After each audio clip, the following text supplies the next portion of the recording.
Hi. In our last video, we attached this high-powered laser to an AI-controlled gimbal and destroyed moving targets. We had a blast, and if you're interested in the topic, you might want to take a look back at that video because I think you'd enjoy it. In that video, I promised that we would return, and I would show you a couple of other interesting things you can do when you've got this much laser power available, as well as break the laser down and show you how it's constructed in case you want to build one yourself.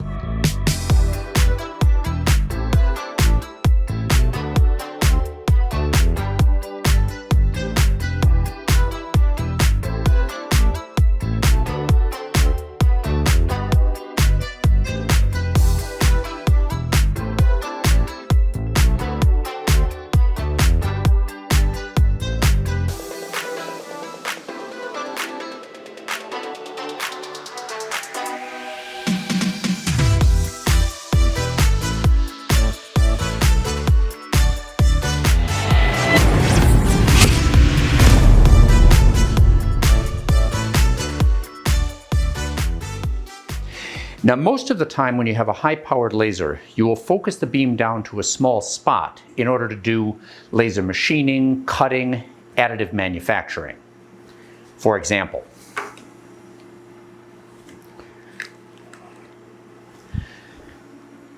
okay, the system is armed. Got your goggles on? Yes, I do. Okay. Now this is 1/4 millimeter stainless steel polished sheet.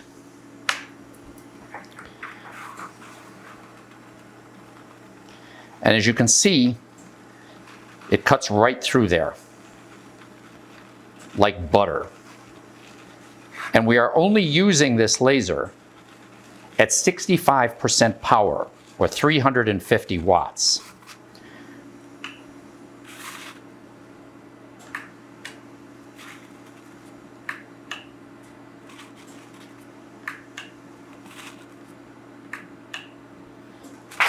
You can see it does a real number to this stainless steel. As a matter of fact, it's actually too much power. For the speed that I was drawing this apart, it's just melting and gouging. So let's see what happens if we go to 1/2 millimeter sheet.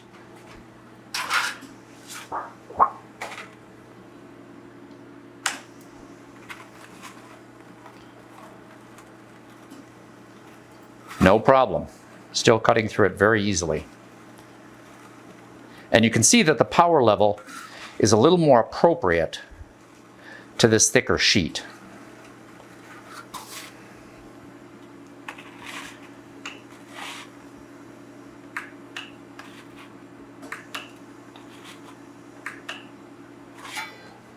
But the same thing.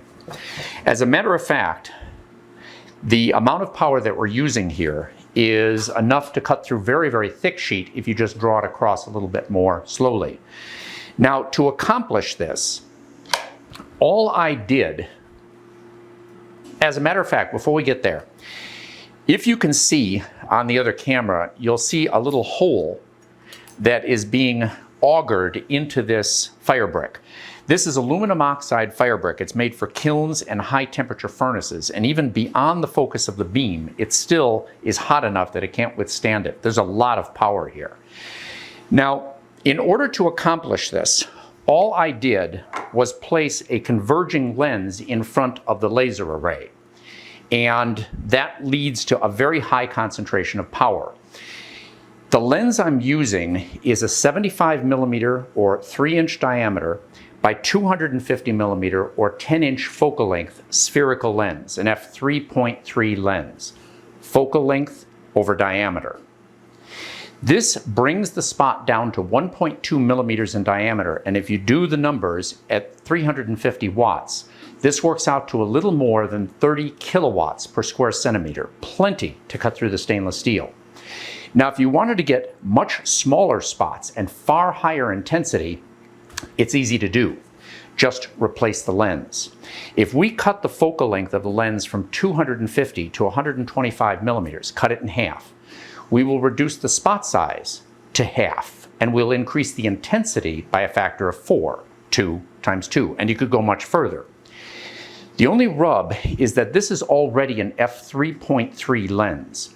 And once you go below about f3 with a spherical lens, optical aberrations begin to skyrocket, and you're not going to get the kind of performance you want at the spot. The solution is simple.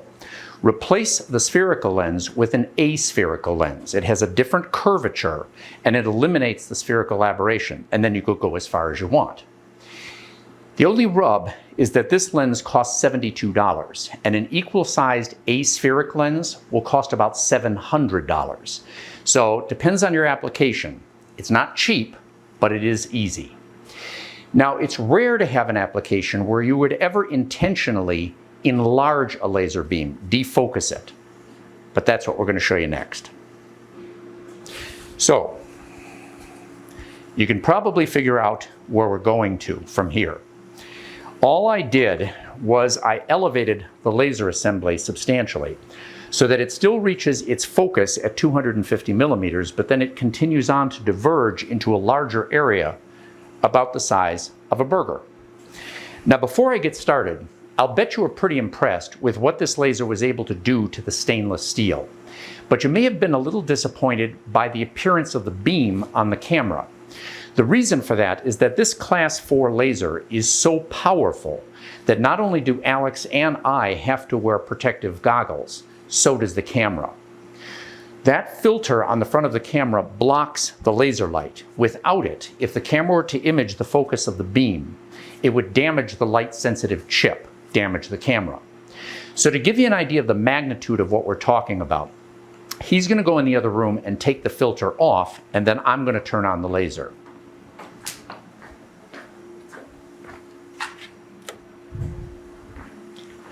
Okay, goggles on, filter off? Yep. Okay, arming the system now and turning it on now. Now, as you can see, the entire room is just awash in brilliant blue laser light. It's so bright that it's actually illuminating the trees behind the building, and we're only at 350 watts. This thing is a beast.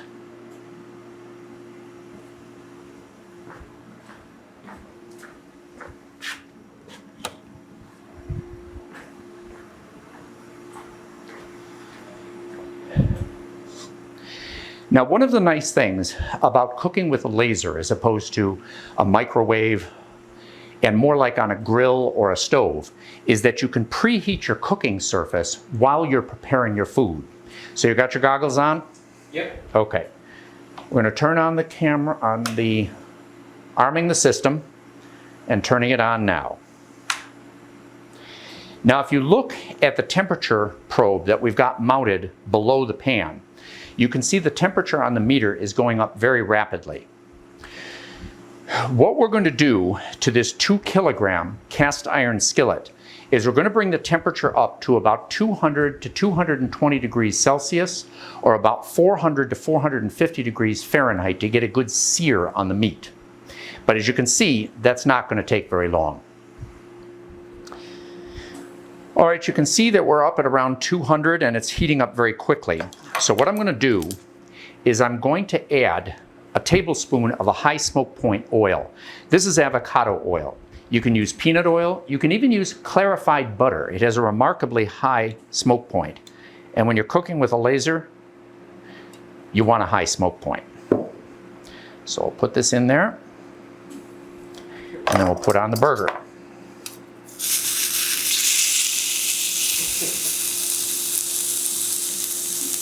You can hear it sizzling, and it smells great. Now, one thing you'll notice is that I'm moving this burger around with 2 tools. The reason for that is you don't want to put your hand in the laser beam to manipulate your food. So, for example, if you're making soup, you don't want to put your head over the pot in order to smell it, you know, get a hole in your head. Or if you've got some spices, you don't want to spice the food by putting your hand in the beam. And this is not a trivial warning because with the goggles on, you can't see the beam. And I am speaking from experience. A few days ago when I was cooking up some of these burgers, I got a really bad burn. This is very, very hot. So if you're going to do this at home, be careful. Now, one thing you'll also notice is this sort of cruciform pattern of the little beamlets with the laser. I'm not sure how well this will show up on the camera. But the reason for that appearance is because of the fact that in order to get all of the laser light to the smallest possible focus with the lens, I had to arrange the individual diodes to be parallel with each other. But, as I'll show you when we break the laser down, that actually isn't critical. You can, if you would like, arrange these spots in any form you want. You could put them edge to edge, you can co-align them all to one single spot in the middle. You could even make it a linear array if you'd like. It's easy to do. Now, something else you may notice is that the temperature on the pan has dropped substantially. The reason for that is, unlike cooking on a stove or a grill where all the heat goes into the pan and the pan is cooking the food, in this case, all the heat is going into the food and the food is heating the pan. That's very efficient because that means with only 350 watts, we're able to cook this burger in about 4 minutes. It's very quick. Now, I like my burgers medium rare, but that's only if I grind the meat myself. If you get a store-bought patty or something that's been ground and you don't know when and under what conditions, there's always a chance that they may have trapped some contamination within the patty, and in that case, you probably want them well done. Now, each of these burgers is 6 ounces or 180 grams. They're 80% lean, 20% fat.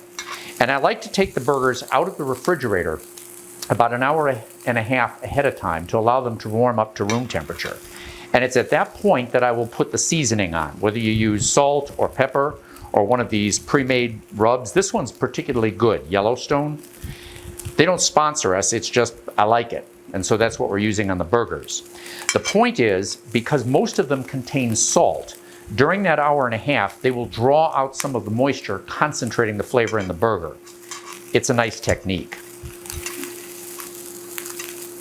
The other thing you'll notice is the fan. The reason for this fan is because of all the grease and the smoke made by the cooking. I don't want that to deposit on the laser or the lens. So by blowing the fan across here, I blow clean air in front to protect it. If you mounted your laser substantially higher and just had a longer focal length lens, you wouldn't need to do that. If I could interrupt for a second. Sure. That's probably the most, because I was thinking, well, yeah, you're cooking a burger with a laser, and that seems interesting, but that's the most fascinating cooking method I've ever seen, because it looks like molten gold leaf on the top of the burger with these goggles on. It does, yeah. If you didn't have the goggles, well, yeah, you get blinded, but Then you'd never see anything else, Right. ever again. but I have to say that's pretty fascinating. Yeah. This would be something that you would want to do tableside at some Michelin-style restaurant or something. Yeah, except everybody in your restaurant is going to end up having to put on goggles. So when you pass out the goggles at a Michelin-star restaurant, be prepared for a show. Yeah, right. Probably have to sign a waiver too. Yeah, right. Yeah, we can cook you food and do LASIK in the same visit.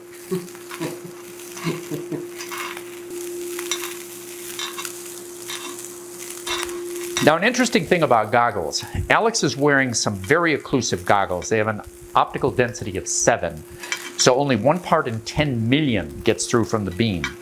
I'm wearing what are called alignment goggles, and they have an optical density of about 4, about 1 part in 10,000. So with these goggles on, I can just barely make out the beam very near its focus with all this smoke in the pathway. And this is typically what laser technicians will use when they're working with lasers, because if you can't see the beam at all, not only can you burn yourself, but you can't align mirrors, you can't do anything.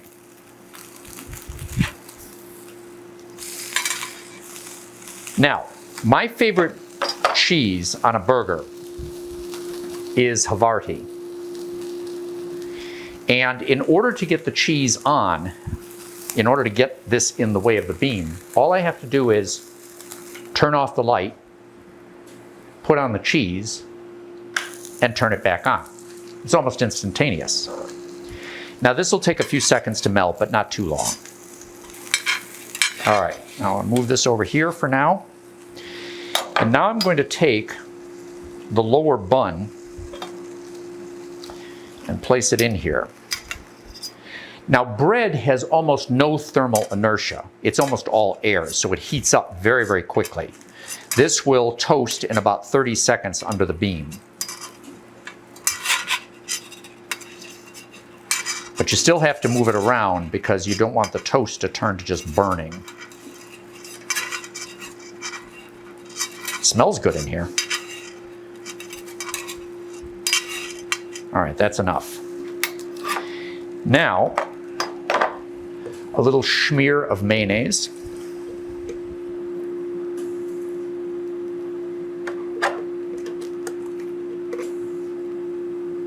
There we go. And a little bit of mustard.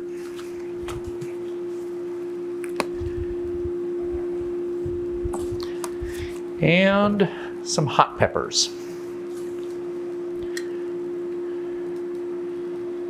Maybe a few more. I like hot peppers.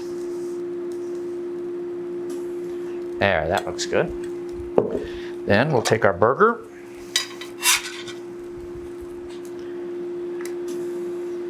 Assembling the burger. Now we'll do the top bun.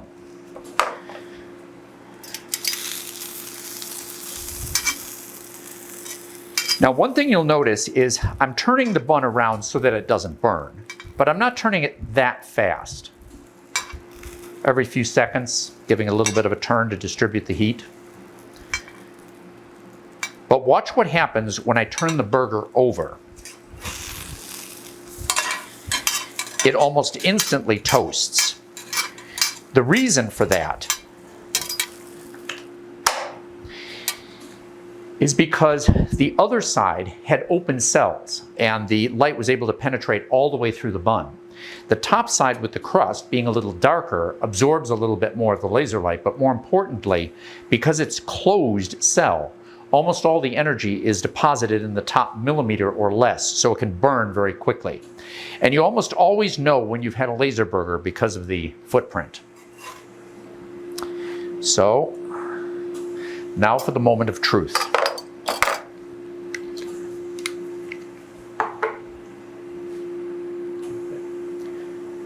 Oh, it's hot.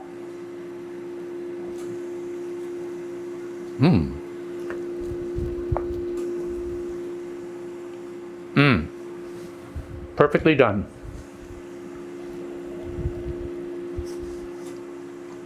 It's delicious. I bet even Elon doesn't have one of these in his house. Now, if you're thinking about remodeling your kitchen, keep in mind that unless you live on a mountain like we do and you can block off your driveway, you're going to need occlusive shades behind your kitchen. And everybody, you and anybody in the kitchen, are going to have to wear protective eyewear. Now, if you're doing a commercial setting or you're outfitting your luxury yacht, you might want to have several of these in order to be able to serve a larger gathering. But as I'm going to show you in just a second, it's easy. And so what we're going to do is I'm going to finish cooking, we're going to eat, I'm going to clean everything up, and then we're going to break down this laser and I'm going to show you the design, the engineering, and what's necessary if you want to build one of these yourself. See you in just a bit. Now, I didn't so much construct a laser. I didn't go out and cleave crystals or polish mirrors or align optics. This is really a laser assembly based on commercially available laser diodes. I'm using the 5.5 watt blue laser diode that is based on the technology of the indium gallium nitride semiconductor. What's interesting is that this semiconductor was originally developed by a Japanese researcher, Dr. Nakamura, and he received the 2014 Nobel Prize in Physics for this development. He probably would not have received the prize if it had been limited to just applications with lasers. But that same semiconductor is also operating in non-lasing LEDs, blue LEDs, that when coated with a white phosphor, produce the brilliant white LEDs that are illuminating the planet. We're filming this video under white light LEDs. However, if you place the indium gallium nitride semiconductor in a laser cavity, you get a remarkably powerful, efficient, and robust blue laser diode. Now, the way we are using these diodes is in these multi-diode modules made by Nichia Corporation out of Japan. You can get modules that contain anywhere from about 3 to about 24 individual diodes. And it seems like the sweet spot in terms of diodes per dollar is the 14 to 20 diode modules. What we are using here is the NU-BM3C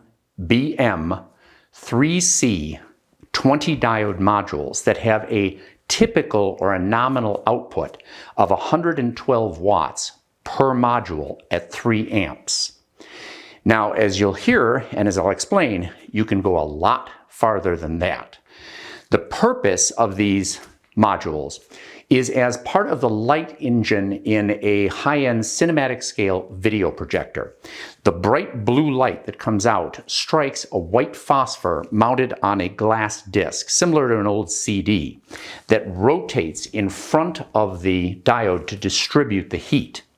To drive these, though, it requires over 250 watts of electrical input, and so these modules would rapidly get very hot.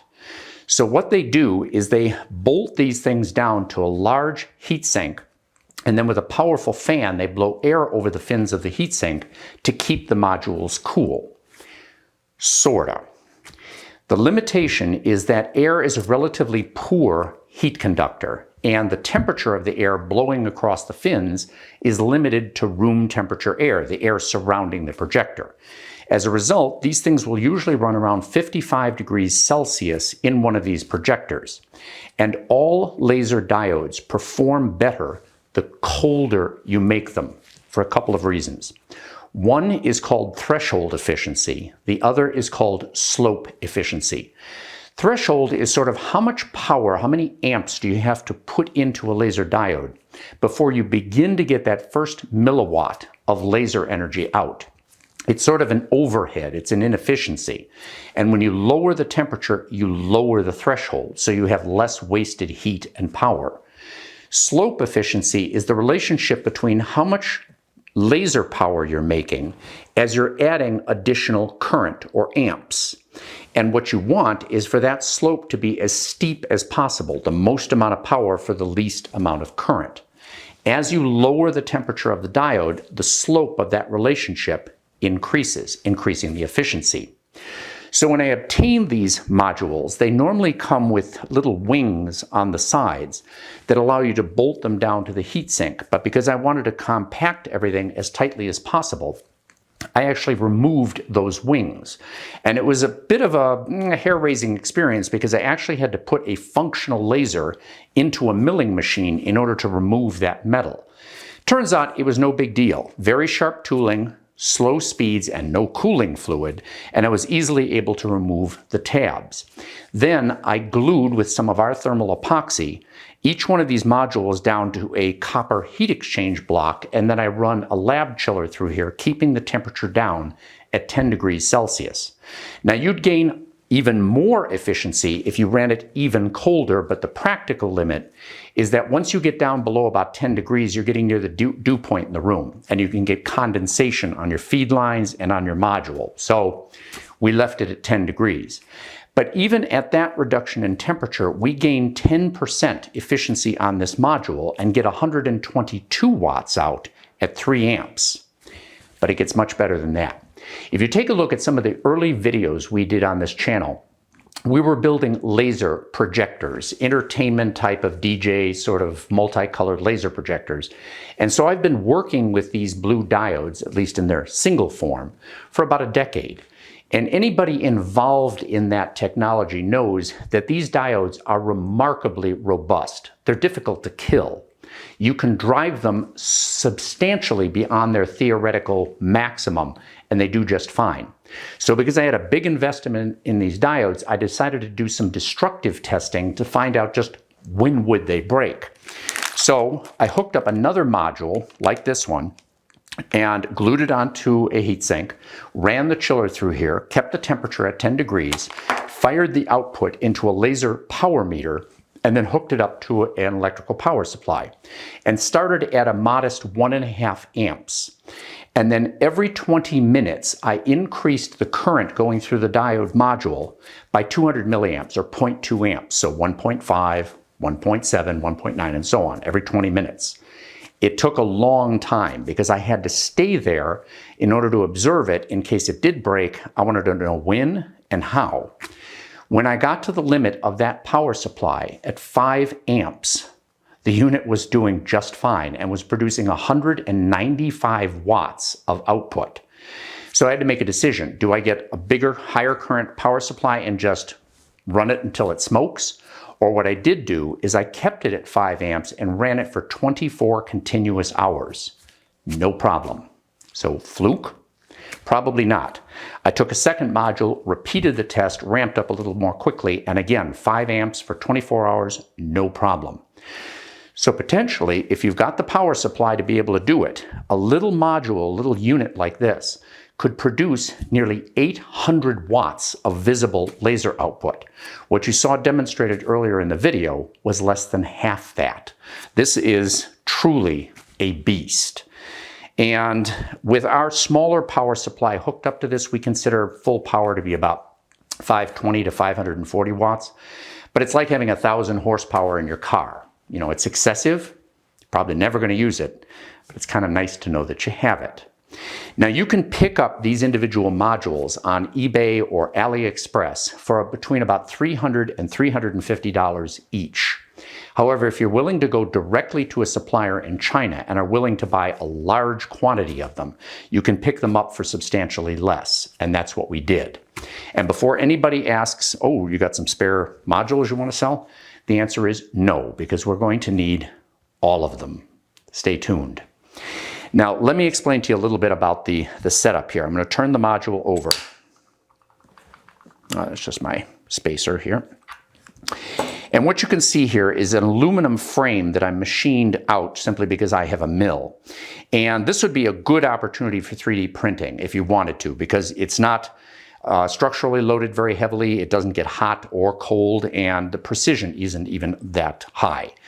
And inside of this frame, what I did is I took some of these XY actuators. These are little tip tilt stages that with an Allen wrench on the back, you can tip the face X and Y direction for alignment purposes. This is the KSS series from Thor Labs, and they cost about $40 each. The nice thing about using these is there's this little tab that sticks out to the side, and these are screwed into the side of the frame. And as you'll see, when we're building up these modules for the laser, what happens is we're using adhesives and multiple layers, and there's always a chance as you do this that it could kind of go a little wonky, a little off parallel.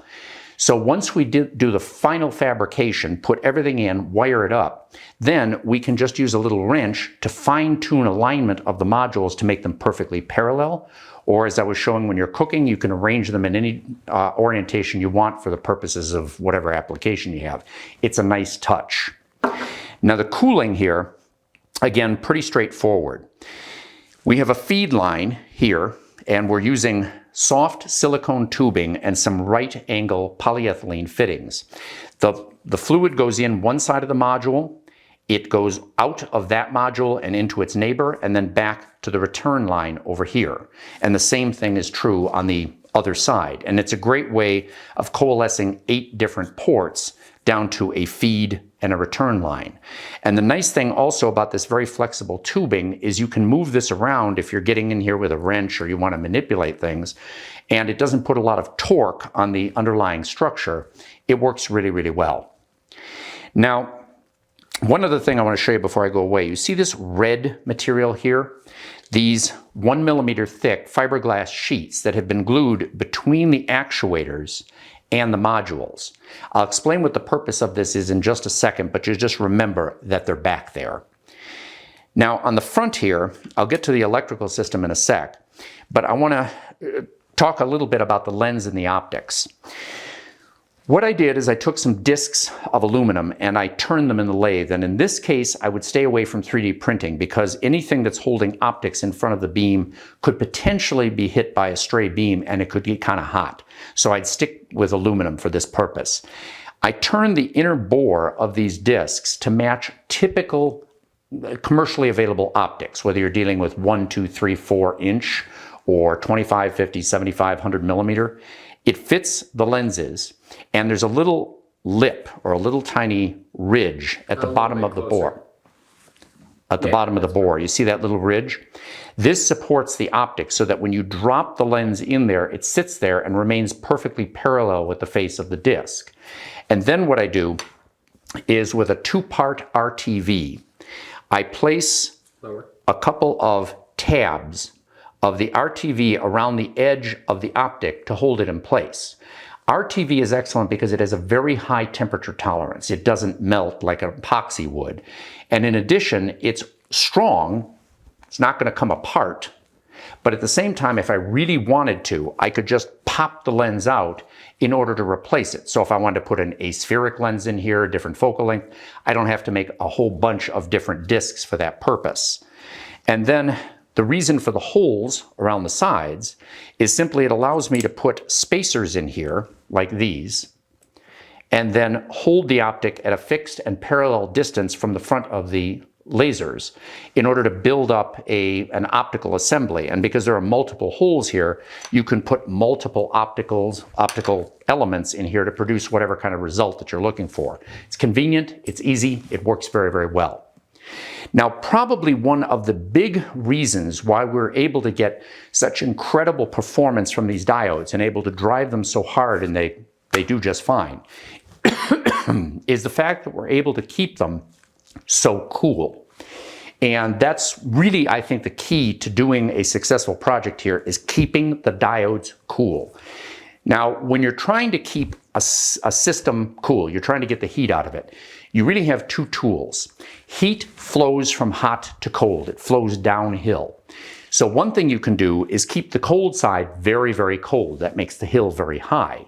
The other thing you can do is to try to reduce thermal resistance as the heat is trying to flow through the system. Well, as I explained, we're kind of limited here because we don't want to get condensation in our room, but we can do a lot to improve thermal conductivity. Now, whenever you build components or a system from individual components, you're always going to have an interface. Duh.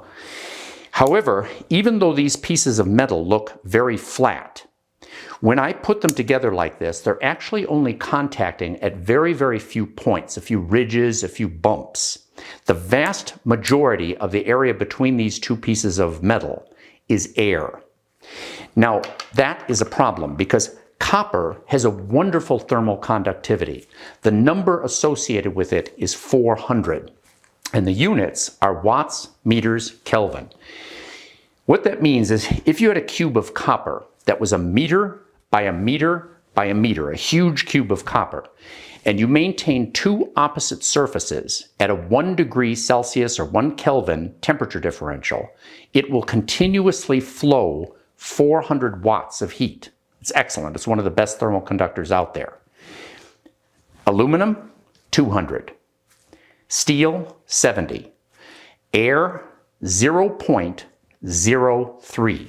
1/10,000th the thermal conductivity of the copper. So even a very thin layer of air between these surfaces is a real problem. Now, if I can show you this carefully, I'm going to put this on the camera, and Alex, tell me when you can see this. Lower it a bit. All right. And I'm going to try to show you these rainbow diffraction patterns off the front surface of it. Tell me when you can see. See them. Okay. Keep moving it around though so they can get a better. What this represents is the tooling marks from the cutter as the manufacturer was making these blocks. And each one of those little ridges in that rainbow represent an elevated portion. They're going to keep the two parts apart. That's bad. In addition, if you notice how gentle the curvature is, the tooling that was used, the cutter, must have been pretty big in diameter. And unless they set that cutter up absolutely parallel with the surface. If it was tipped just a couple of microns one way or another, it would tend to cut a trough across the middle of the surface. That's also bad. We need to get rid of that. And I'm going to show you a very simple and very easy, low-cost method to accomplish that. The first thing you need is a mirror. You can get it from your attic, big box store, doesn't matter. Almost any mirror is going to be flatter than anything in your shop or your laboratory. Otherwise, it would be a fun house. And we're going to use this as sort of an inexpensive reference surface. Then we're going to put a piece of sandpaper, virgin sandpaper. This is 220 grit, and it's a good starting point. Place it on the glass. Then the surface that we intend to glue to, place it down on this surface, and you begin doing these elliptical strokes like this. And then after about 12 strokes or so, turn it 90 degrees and do it again. Now, if you look at this, I don't know if it's going to show up as well as it did before, but you can see some scratches appearing here, but you can still see some of the residual tooling marks, some of that rainbow effect, meaning we're getting there, but we're not quite there yet. Can you see any of this? Yeah, that's good. Okay. So I'm going to keep doing that. Now, the reason I'm rotating this 90 degrees every dozen or so strokes is to remove any kind of systematic bias. Maybe I'm pushing harder with my thumb, harder with my finger. Maybe I'm not making even strokes across the sandpaper. Maybe the mirror isn't perfectly flat. But this randomizes any kind of bias so that it ends up lowering the highs and allowing the lows not to be ground down. And if I do this for maybe a total of what, 30, 40 seconds,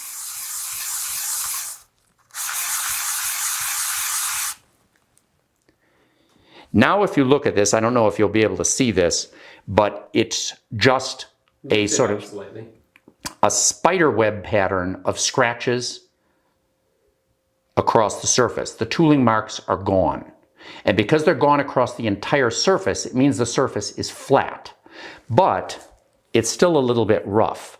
So the next step is take a piece of moistened paper towel, alcohol or something, and just wipe it across there to get off any grit that may have been carried by this piece of sandpaper, and replace this sandpaper with a finer grit. And a good rule of thumb, cut the grit in half each time. So this is 400 grit. And then we're going to repeat the process. Same sort of thing like this. But the last time, maybe the first time that I ground this, I spent maybe 30 seconds, real time, in front of the camera and finished. This will take about 10 seconds because the surface is already flat. All we're doing is we're replacing the deeper scratches and pits of the rougher sandpaper with finer sandpaper. Now it's noticeably smoother.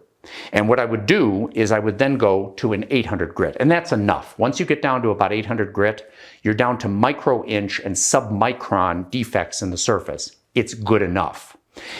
If you wanted to save time, one thing you could do is if you're going to be preparing a bunch of these surfaces, do all your 220s, then all your 400s, and then all your 800s. And you could complete a whole operation here in less than half an hour and do maybe a dozen parts, including cleaning up. So it's very, very easy to do. Now, once you have the very, very flat surface, one of the things to keep in mind is why do we use thermal compounds, thermal epoxies, thermal pastes? The primary reason is to remove the air from between the surfaces. No matter what compound you get, whether it's the stuff we showed you how to make, commercial materials, even toothpaste, they all have thermal conductivities that are in the single digits on that same standard of 400 and 270 and 0.03 for air. They're all in the single digits, 1, 2, 3, 4, 5, 6, 7, 8. They're far better than air, but they're much worse than the metal. So the idea is we want to get the thinnest layer that we possibly can, but thick enough to get rid of the air. And that's the biggest deal, not the secret sauce, not whose brand you buy, but surface prep. It makes the biggest difference. Now, when you're getting this material like this, and you want to prepare it in order to put the adhesive on or the grease on, there's an old urban myth about how do you put this on to get the best performance? Do you put it on like dots, like this? Do you do it like you're icing a cake back and forth? Do you do it in grid lines like this, or do you just put a big blob right in the middle? Turns out it doesn't matter. Once you've put the material on the surface, the next thing to do is take a gloved finger, glove because this stuff will stay on your finger for about 3 or 4 days, and just spread it around so that you completely cover the surface. There's no bare spot of the surface that you're going to be adhering to. Don't worry about smoothing it out. Don't worry about getting rid of any excess. It's not the problem. Make sure there's no bare spot left, like this. Where the magic occurs is when you remove the excess. The best tool that I found to do this with is a credit card. Not the credit card that's been in your wallet or your purse and in and out of machines for a couple of years, but go to a franchise or retailer or Walmart and pick up some of their free gift cards, the ones you can charge an account to so that you can give somebody a gift card. They're free, and because they're unused, the edges are perfectly clean and defect-free. Take the card and, at an angle, just draw it across the surface like this. You see all of this material here? This would have been insulation. It would have inhibited thermal conductivity. So we get rid of it. Spread it again. Like this. That's more insulation. We're getting rid of the bad stuff. And then to keep going over this. More. All of this would have inhibited thermal conduct. And we keep going across. It's kind of a good feeling getting rid of it. Now eventually, I'm even going to intentionally do this, you may get some streaks, some bare spots, like that. A little to your left. Like that. Yeah. You see that little streak there? When you get to that point, you're done. Just stop. Don't even bother trying to fill it in.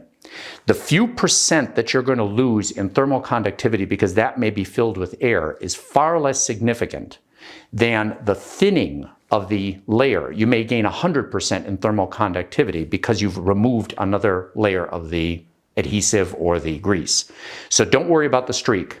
Then take the other part that you've obviously already prepared, no adhesive on it, place the two pieces together like this, give them a little bit of a twist, maybe a little bit of a rotating slide, and press while you're doing it to get rid of any potential air that may have been between them.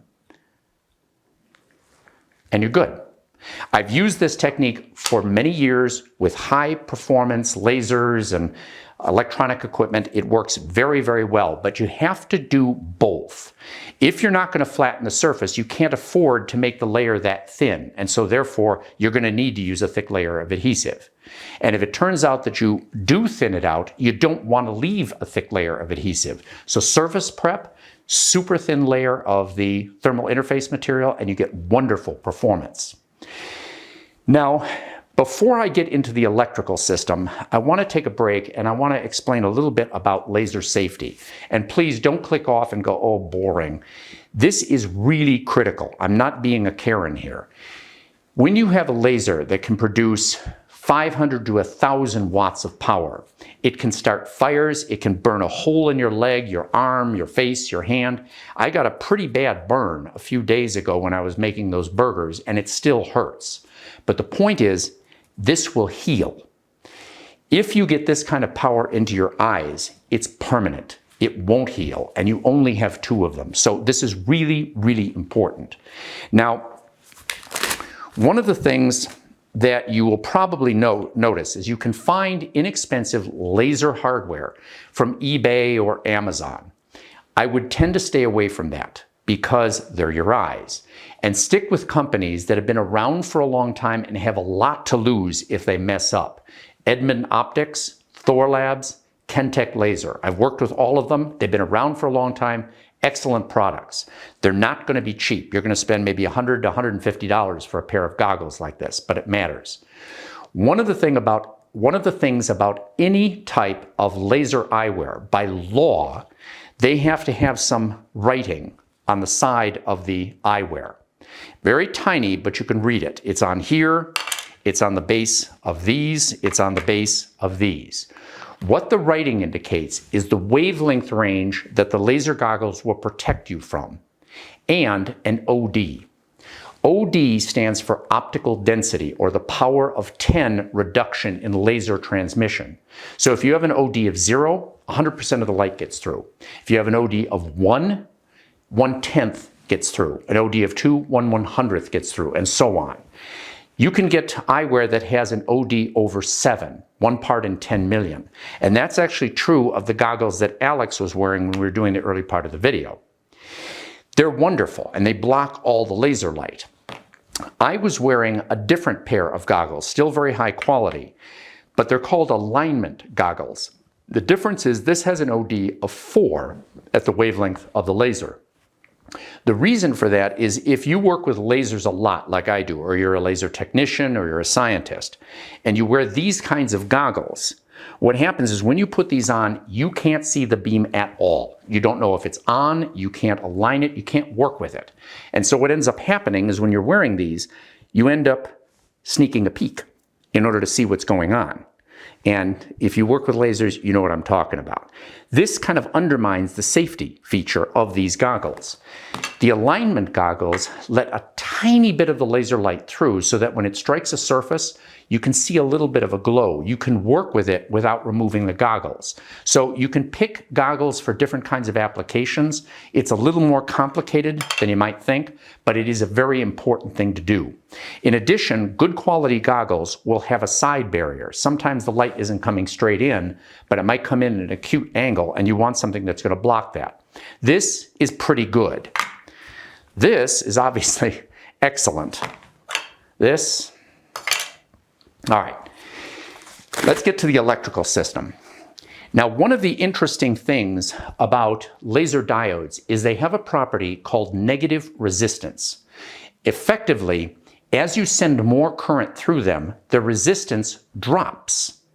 It has to do with the availability of charge carriers. And this presents a challenge in driving these things. Even though it won't go all the way down to superconductivity, it means that if you have multiple diodes that are all being fed from a common current source, if one of the diodes has an ever so slightly lower resistance just due to manufacturing differences, what will happen is that diode will draw a little bit more current, lowering its resistance further, drawing even more current, and you eventually have one diode that's overdriven and the rest of them are starved for power. Now, in theory, you could have 80 individual current limiting circuits hooked up to this module, but the simplest way to do it is to run all of the diodes in series. So every diode gets the same current that's sent by its neighbor and that it sends out to its neighbor. It's simple. Let me show you how this is wired up. It looks maybe a little complex. It's super simple.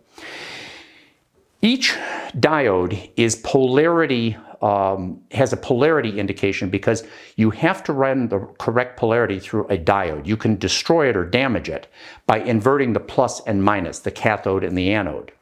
When these modules come, there's a little tab on the corner next to the cathode or the negative side of the whole module. Because I removed those, I drew these little black that's better. triangles on the corners of each of the modules. Can you rotate it a little more?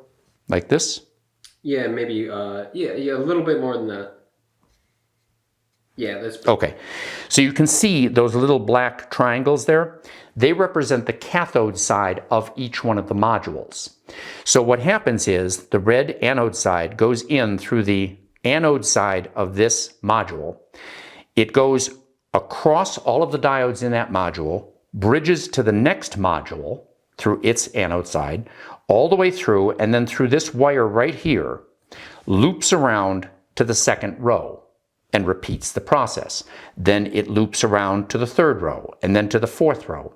And eventually it comes out the cathode end of this pair of diodes right here and leads into the anode side of this module. And again, this sort of looping process continues until you get to the absolute cathode for the whole system. Everything is in series.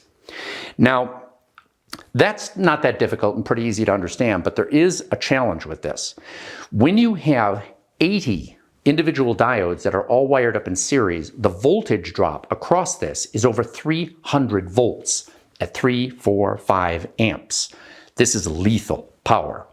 And so that was the reason I showed you these red insulating tabs that are located between the actuators and the modules. They're electrical insulation, so that if something were to go haywire, we won't get power into the frame, into the table, into me. In addition, the water being used to cool is fresh deionized water. Deionized water does not conduct electricity. In order for water to conduct electricity, it has to have electrolytes, either salts or acids or bases, something to act as charge carriers. Pure deionized water is an insulator. So both of these things isolate the module from the surrounding world. Theoretically, the module is not part of the circuit. It's neutral. It shouldn't actually be carrying any electricity. But the point is, if something went a little sideways and we got a short in the system, the last thing we wanted to do is to ground 3 or 4 or 5 amps at several hundred volts into the table. So it's a matter of safety. And of course, everything here is grounded. Now, in order to provide the power for this system, we're using a benchtop power supply made by Voltec. I've used these for years. I probably have a dozen of them.